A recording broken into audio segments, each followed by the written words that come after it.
네, 오늘은 본문의 말씀을 통하여 너는 내게 부르짖으란 주제로 말씀을 나누도록 하겠습니다. 여러분, 이 예레미야 선지자는 제사장 hil기야의 아들로 약 20세 정도의 하나님의 선지자로 부름을 받은 사람이었습니다. 이런 예레미야는 특별히 눈물의 선지자요 기도의 선지자였습니다. 그가 왜 눈물과 기도의 선지자로 불렀을까요? 그 이유는 바로 하나님께서 예레미야 선지자에게 미리 이 이스라엘 백성이 이스라엘이 바벨론 제국에 의해 멸망당할 것을 보여주셨기 때문입니다. 그리고 그 멸망당한 후에 70년 후에 너희가 정신 차리고 나밖에 없음을 안 그때가 되면 내가 이 땅을, 이 백성을 다시 회복시켜 주겠다고 그렇게 약속하셨기 때문에 그 조국의 백성들의 같은 민족의 아픔과 처참한 상황이 너무나도 안타깝고 아파서 눈물로 기도하며 부르짖었던 것입니다. 여러분, 특별히 우리가 읽은 33장을 포함한 이 예레미야 30장부터 33장까지의 말씀은 그 멸망에 대한 말씀이 아닌 위로와 소망의 말씀입니다. 다시 말해 우리들이 어떤 환경에서라도 하나님께 기도하고 부르짖으면 하나님이 반드시 들으시고 응답해 주시고 도와주신다는 약속의 말씀입니다. 그렇기 때문에 우리 모든 성도들, 하나님의 백성들은 어떠한 상황에서도 절대로 좌절하거나 낙심하거나 포기하지 말고 하나님께 나와 하나님께 부르짖으라고 말씀합니다. 그렇다면 이 부르짖음이란 무엇일까요? 첫째로 부르짖음이란 기도입니다. 그러면 기도가 무엇일까요? 여러분들은 기도가 무엇이라고 생각하십니까? 먼저 기도는 성경은 하나님의 향기다라고 말씀합니다. 요한계시록 5장 8절에 이렇게 말씀합니다. 그 두루마기를 취하심에 내 생물과 24장로들이 그 어린 양 앞에 엎드려 각각 검은고와 향이 가득한 금대접을 가졌으니 이 향은 뭐라고요? 성도들의 기도니라라고 했습니다. 여러분, 성막을 보면 지성소 앞에 향단이 있고 그 향단에 제사장이 향불을 피우고 백성들을 위해서 하나님 앞에 도고 기도를 항상 드렸습니다. 그러면 어떻게 됩니까? 그 향기와 함께 기도가 하늘나라의 하늘 보좌에 올라갑니다. 그리고 이 기도를 올라가는 기도가 바로 성도들의 기도다라고 말씀합니다. 그래서 요한계시록 8장 3절과 4절은 이렇게 말씀합니다. 또 다른 천사가 와서 제단 곁에 서서 금향로를 가지고 많은 향을 받았으니 이는 모든 성도의 기도와 합하여 보좌 금제단에 드리고자 함이라. 향연이 성도의 기도와 함께 천사의 손으로부터 하나님 앞으로 올라가는지라 라고 있습니다.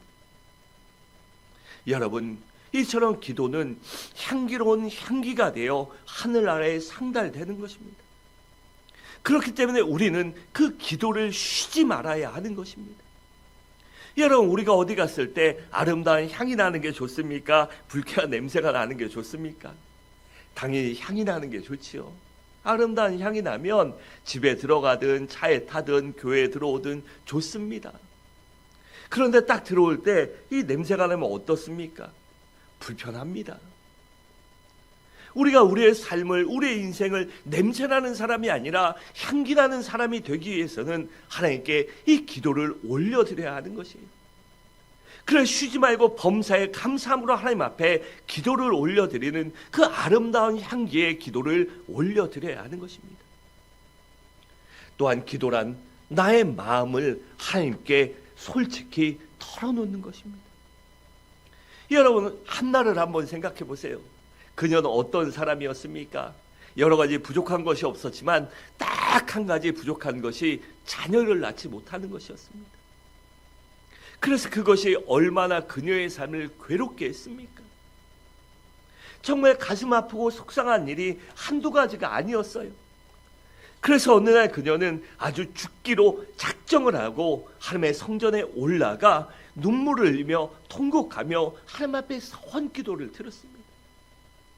그녀가 얼마나 간절히 하나님 앞에 부르짖었는지 엘리 제사장이 술 취했으면 집에 가서 곱게 쉬어라라고 말합니다. 그때 뭐라고 합니까? 여종은 술 취한 것이 아니라 가슴이 너무나 아파서 내 속에 있는 이 아픔과 눈물을 하나님께 토로한 것입니다. 그냥 너무 속상한 것을 하나님 앞에 다 아뢰다 보니 그렇게 정신 나간 사람처럼 술 취한 여인처럼 보인 것입니다. 여러분, 한나는 그렇게 자신의 속상한 것을 솔직히 모두 다 남김없이 하나님 앞에 털어놨습니다. 그랬더니 어떻게 됩니까? 하나님께서 그녀의 솔직하고 간절한 기도를 들으시고 그녀에게 사무엘을 주셨고 또한 태문을 열어주셔서 많은 자녀를 주셨습니다. 여러분, 이처럼 기도란 하나님 앞에 내 마음속에 있는 것들을 솔직히 가감없이 다 털어놓는 것입니다. 그렇기 때문에 우리들도 하나님 앞에 기도할 때 중언부언하지 말고 내 속에 있는 것, 내 심중에 있는 것, 내 삶을 어렵게 하든 기쁘게 하든 그 모든 것들을 솔직하게 털어놓으시기 바랍니다. 또한 기도는 하나님께 도우심을 요청하는 것입니다. 여러분, 우리가 인생을 살다 보면 행복한 일도 많지만 부족한 것도 한두 가지가 아닙니다. 그 부족하고 어려운 문제들을 어떤 때는 내 힘으로 해결할 수도 있습니다. 또 어떤 때는 주변의 사람, 다른 사람의 도움을 받아 해결될 때도 있어요. 그런데 어떤 때는 내 힘으로도 도저히 해결할 수 없고 주변 사람 누구도 해결해 줄 수 없는 문제를 만날 때가 있습니다. 그때 낙심하거나 포기하지 말고 하나님께 도우심을 요청하라는 것입니다. 그럼 하나님께서 도와주시겠다고 약속하십니다. 그래서 마태복음 7장 7절과 8절은 이렇게 말씀합니다. 구하라 그리하면 너에게 주실 것이요 찾으라 그리하면 찾아낼 것이요 문을 두드리라 그리하면 너에게 열릴 것이니 구하는 이마다 받을 것이요 찾는 이는 찾아낼 것이요 두드리는 이에게는 열릴 것이다 라고 했습니다. 그러므로 어떠한 환경에서도 하나님께 도움을 요청하시기 바랍니다. 하나님, 모든 상황과 환경 속에서 내 힘이나 사람이나 주변을 의지하는 것이 아니라 가장 먼저 가장 최선으로 하나님 앞에 먼저 기도하시기 바랍니다. 우리가 하나님 앞에 기도하면 하나님께서 지혜를 주십니다. 힘을 주십니다. 의지를 주시고 능력을 주시고 끈기도 주셔요. 그래서 내 힘으로 이겨낼 수 있게 하고 견뎌낼 수 있게 하십니다. 또 내 힘으로 안 될 때는 주변 사람을 붙여주시고 사람과 환경과 물질을 통해서 도와주십니다. 또 그래도 안 될 때는 어떡합니까? 기적적으로 하나님의 천사들을 동원해서라도 반드시 도와주십니다. 그렇기 때문에 어떤 상황과 환경에서든지 하나님께 도우심을 요청하시기 바랍니다. 하나님의 강하신 오른팔을 붙드시기 바랍니다. 그 하나님의 강하신 오른팔만이 우리를 살리실 수 있기 때문입니다. 또한 기도란 영적인 호흡인 동시에 하나님과의 대화입니다. 여러분, 기도는 영적인 호흡입니다.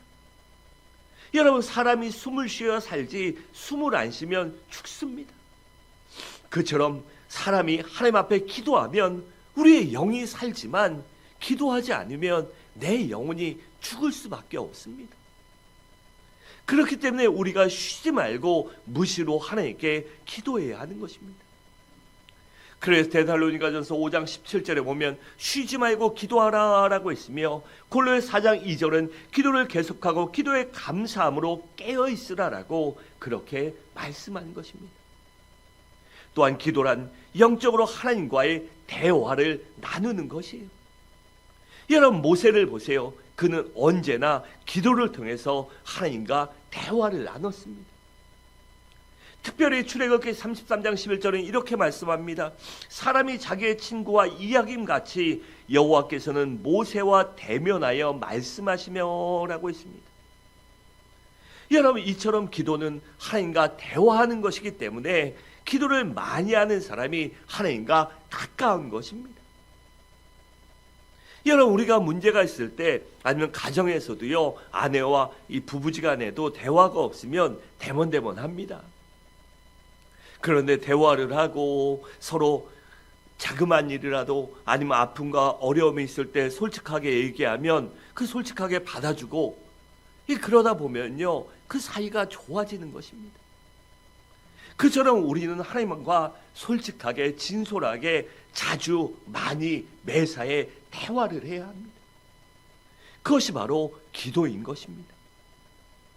또한 기도는 하나님으로부터 능력과 에너지를 공급받는 루트입니다. 여러분, 하나님께서는 기도하는 자를 만나시고 능력도 주십니다. 여러분, 사도행전을 보세요. 초대교회 성도들이 마가다락방에 모여 열심히 기도하다가 그들이 성령의 능력을 받지 않았습니까? 여러분, 이처럼 하나님께서는 기도하는 자에게 충분한 능력과 에너지를 주셔서 어떤 시련과 역경도 넉넉히 이겨내게 도와주십니다. 그렇기 때문에 우리 성도는 날마다 무시로 또한 작정하고 기도해야 하는 것입니다. 둘째로, 그렇다면 우리들의 기도의 대상은 누구실까요? 여러분, 우리의 기도의 대상은 두말할 필요도 없이 여호와 하나님이십니다. 그렇다면 여호와 하나님은 어떤 분이십니까? 먼저는 창조주 하나님이십니다. 2절은 이렇게 말씀합니다. 이를 행하신 여호와, 그것을 만들며 성취하시는 여호와라고 했습니다. 그러니까 우리 하나님은 이를 만드시고 그것을 성취하시는 분, 즉 모든 것을 계획하시고 주관하시고 이루시는 여호와 하나님이시라는 것입니다. 즉 모든 것을 만드신 전지전능한 여호와 하나님이시라는 것입니다. 또한 우리 하나님은 모든 것을 다스리시고 운행하시며 인간의 흥망성쇠까지도 주장하시는 여호와 하나님이십니다. 2절 중반에는 그것을 만들며 성취하시는 여호와라고 했습니다. 또한 우리 하나님은 한번 약속하시면 반드시 지키시는 신실하신 분이십니다. 여러분, 2절에 보면 여호와라는 이름이 몇 번 나옵니까? 3번씩 나옵니다. 그런데 여기 나오는 여호와의 뜻이 무엇일까요? 그 여호와란 가장 보편적인 것이 스스로 있는 자라는 뜻이지만 이 본문에 나오는 것은 언약의 하나님이라는 뜻으로 사용되어 있어요. 그러니까 우리 하나님은 한번 약속하시면 반드시 어떤 일이 있어도 무슨 일이 있어도 지키시는 신실하신 하나님이시라는 것입니다. 그렇기 때문에 신실하신 하나님을 믿는 우리 성도들이 그 신실하신 하나님을 믿음으로 말미암아 그 하나님께 기도해야 하는 것입니다. 또한 우리 하나님은 좋으신 하나님이십니다. 여러분, 마태복음 7장 11절에 보면 우리들에게 기도하라고 말씀하시며 이렇게 얘기해요. 너희가 악한 자라도 좋은 것으로 자식에게 줄 줄 알거든 하물며 하늘에 계신 너희 천부께서 구하는 자에게 좋은 것으로 주시지 않겠느냐라고 했습니다. 여러분, 나쁜 사람들, 악한 사람들, 남의 눈에 피눈물 나게 사는 사람들도요, 대다수 자기 자식들한테는 좋은 것을 줍니다. 자기 자식들에게는요, 피눈물 나게 하지 않아요. 그런데 하물며 하나님이 그 자식들에게 피눈물 나게 하시겠습니까? 그 자식들에게 나쁜 걸 주시겠습니까?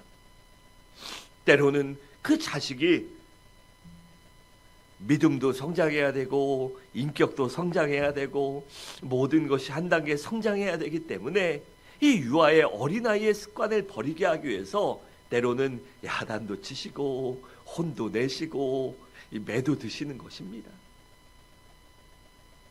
여러분, 이 온실 속의 화초는 어떻습니까?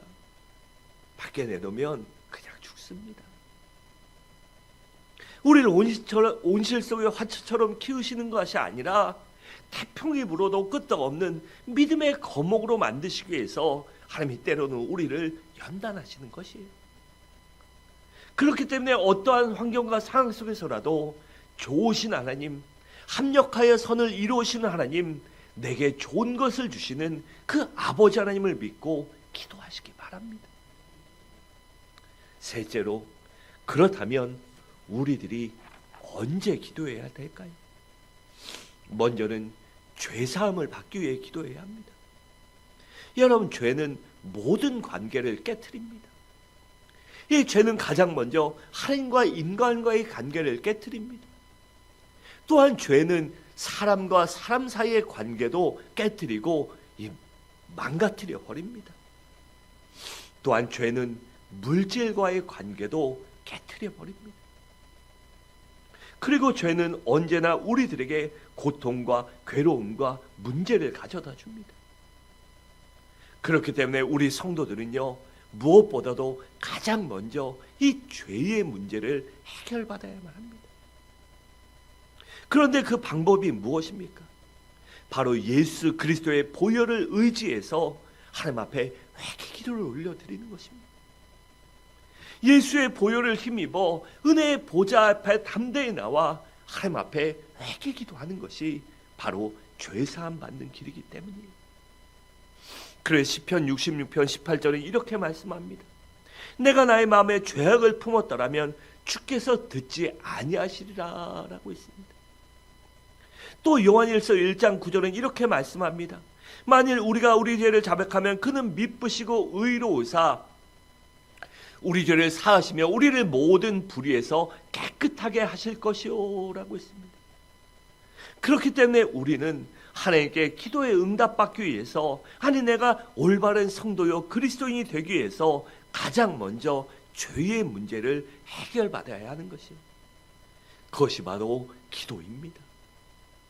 또한 병고침을 받기 위해서 기도해야 합니다.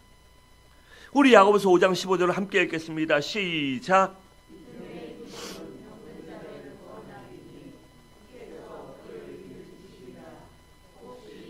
범하였을지라도 사하심을 받으리라. 아멘. 여러분, 이처럼 우리가 병고침을 받기 위해서 기도해야 하는 것입니다. 그래서 출애굽기 15장 25절은 우리 하나님을 이렇게 말씀합니다. 나는 너희를 치유하는 여호와이라 라고 했습니다. 또 베드로전서 2장 24절은 이렇게 말씀합니다. 그가 채찍에 맞음으로 너희는 나음을 얻었다라고 합니다. 여러분, 사복음서를 보면 우리 주님의 공생애가 나오는데 우리 주님의 공생애 사역의 약 20% 이상이 어떤 사역이었습니까? 바로 병고침의 사역이었습니다. 그런데 언제 저들이 병고침을 받았습니까? 바로 병자들이 주님께 고쳐달라고 간구했을 때입니다. 또 주님께서 고쳐주실 수 있음을 믿었을 때입니다. 그리고 그 주님 앞에 진정으로 믿음으로 그 은혜를 감사했을 때입니다. 그렇기 때문에 우리들도 믿음으로 병고침을 받기 위해서 믿음으로 기도해야 하는 것입니다. 주님께서 고쳐주실 것이다, 반드시 나음 받을 것이다, 그 믿음을 갖고 기도할 때 바로 역사가 일어나는 것입니다. 또한 문제 해결을 위해서 기도해야 합니다. 본문 3절이 이렇게 말씀합니다. 너는 내게 부르짖으라 내가 내게 응답하겠고 내가 알지 못하는 크고 은밀한 일을 내게 보이리라 라고 했습니다. 또 야고보서 5장 13절은 이렇게 우리에게 권면해요. 너희 중에 고난당하는 자가 있느냐? 그는 무엇을 하라고요? 기도하라라고 했습니다. 그러니까 문제가 있을 때 주님께 나와 기도하면 주님께서 도와주시겠다고 약속하는 것입니다. 여러분, 우리도 문제를 만났을 때 가장 먼저 주님 앞에, 하나님 앞에, 하나님의 집인 성전에 나와 기도하시기 바랍니다. 그럼 반드시 하나님이 하나님의 눈과 귀와 마음이 머무는 이곳에서 하나님이 역사하여 주실 것입니다. 또한 축복받기 위하여도 기도해야 합니다. 여러분, 야베스를 한번 생각해 보세요. 그는 너무나도 가난했기 때문에 그 가난 때문에 사람들에게 무시당하며 이 고통을 당하며 살고 있었어요. 그러던 어느 날 그가 결심하고는 하나님께 복을 달라고 부르짖습니다. 그랬더니 어떻게 됩니까? 하나님께서 그에게 차고 넘치는 복을 부어주셨습니다. 역대서 4장 10절은 이렇게 말씀합니다. 야베스가 이스라엘 하나님께 아뢰어 이르되 주께서 내게 복을 주시려거든 나의 지경을 넓히시고 주의 손으로 나를 도우사 나의 환난을 벗어나 내게 근심이 없게 하소서 하였더니 어떻게 됐다고요? 하나님이 그가 구하는 것을 허락하셨더라라고 있습니다. 여러분, 우리도 축복받기 원하십니까? 은혜 받기 원하십니까? 능력 받기 원하십니까? 그러면 하나님 앞에 간절히 기도하시기 바랍니다. 하나님의 도우심을 바라기 바랍니다. 나의 힘이 되는 여호와 하나님을 믿는 그 믿음을 갖고 하나님이 나를 도와주신다. 나를 견고한 반석 위에 산성 위에 올려주신다는 믿음을 갖고 기도하시기 바랍니다. 바로 그 믿음의 기도가 우리를 축복으로 이끌 것입니다. 또한 우리 성도들은 자녀들을 위하여 기도할 줄 알아야 합니다.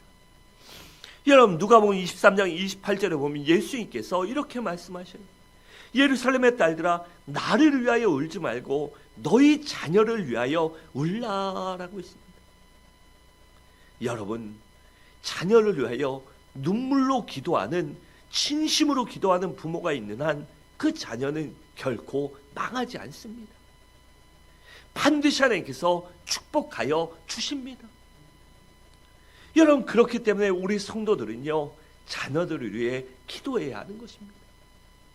우리가 잘 아는 성 어거스틴, 그 어머니 모니카 여사의 기도로 인해서 그가 바로 변화받고 거듭나고 새 사람이 되어 능력의 사람으로 변화된 것입니다. 그래서 우리 성도들도 우리 자녀들을 위해서 눈물로 끝까지 기도할 줄 알아야 합니다. 아니, 날마다 주님 앞에 나와 그 자녀들을 위해서 눈물로 기도하며 그 하나님의 눈물의 기도의 병에 꽉 가득 채워서 하나님이 그것을 보시고라도 내 자녀를 지켜주시고 보호하시고 축복해 주시고 인도하여 주시는 믿음의 사람이 되시기 바랍니다. 또한 우리가 선택할 때 기도할 줄 알아야 합니다. 여러분, 누가복음 6장에 보면 예수님께서 12제자를 택하실 때 밤새도록 철야 기도한 후에 선택하셨습니다. 왜일까요? 선택이 그 정도로 중요하기 때문입니다.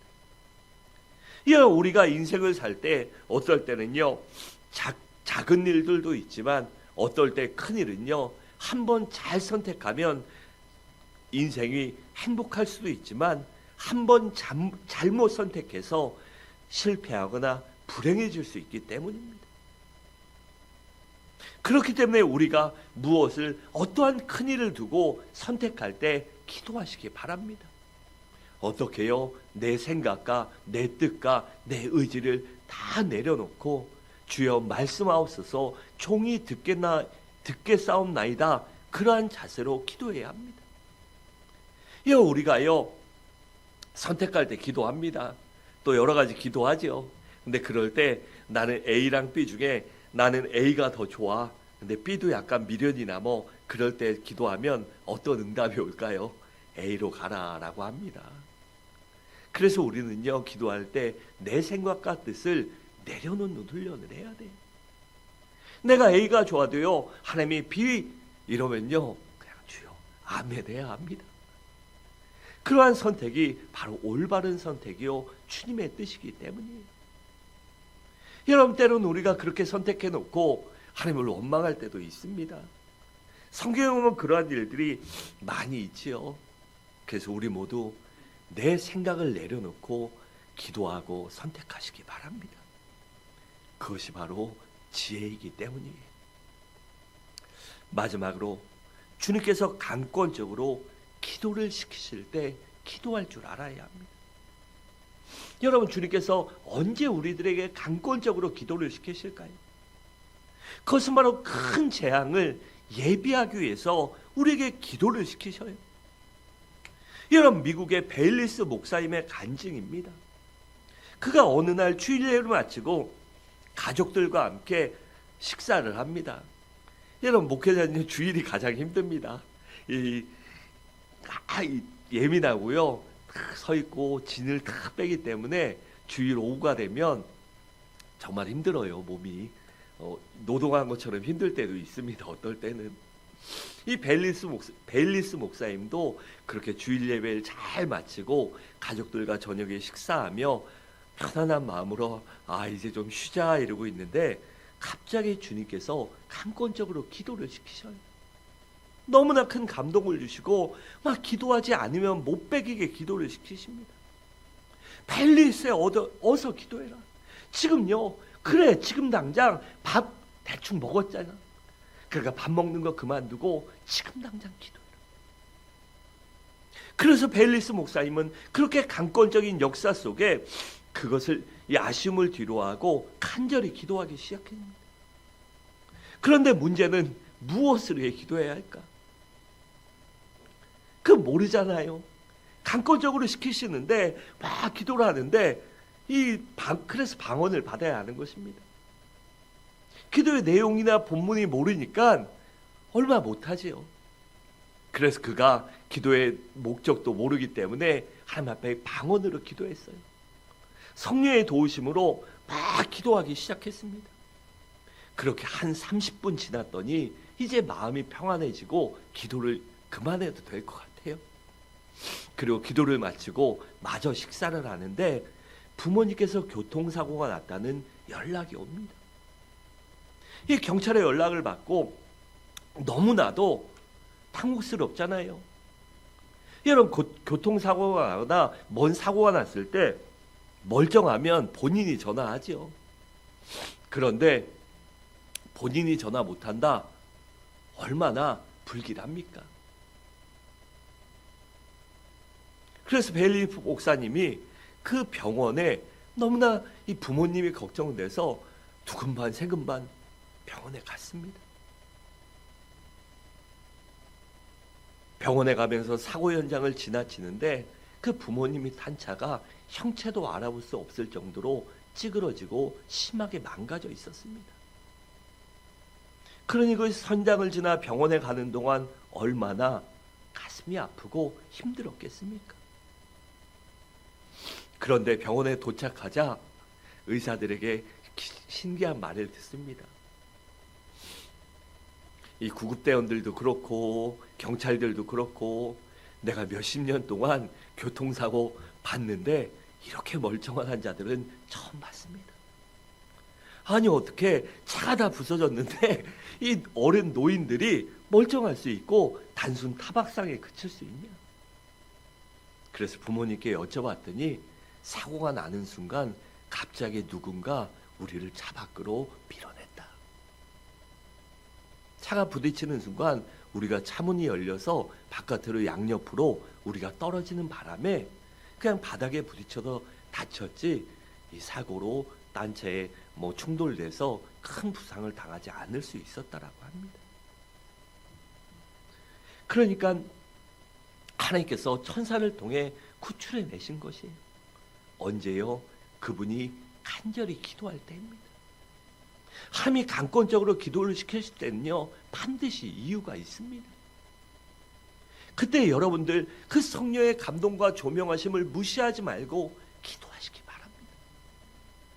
그것이 내 자녀일 수도 있고 내 가족일 수도 있고 내 부모일 수도 있습니다. 아니면 내 교회일 수도 있습니다.